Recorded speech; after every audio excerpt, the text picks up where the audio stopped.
Anti narcotics task force અમદાવાદના વટવા વિસ્તારમાં ગેરકાયદે કફ સિરપનું વેચાણ કરનારા તત્વો સામે મોટી કાર્યવાહી કરી છે.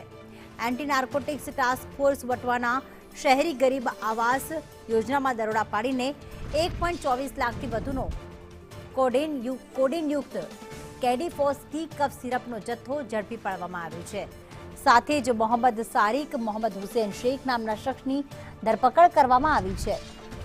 ત્યારે હાલ કુલ 478 bottle ટ્રિફોલાઇલેન hydrochloride and codeine phosphate કફ સિરપનો જથ્થો જપ્ત કરી આરોપીઓ સામે એનડીપીએસ એક્ટની કલમ 8(c), 21(c) અને 29 હેઠળ ગુનો દાખલ કરી વધુ તપાસ વટવા પોલીસને સોંપવામાં આવી છે. ત્યારે વટવા પોલીસે આરોપી સિવાય ઘટનામાં સામેલ ફરાર ઝરીના મોહમ્મદ હુસેન શેખ નામના આરોપીને ઝડપી પાડવા ચક્રો ગતિમાન કર્યા છે.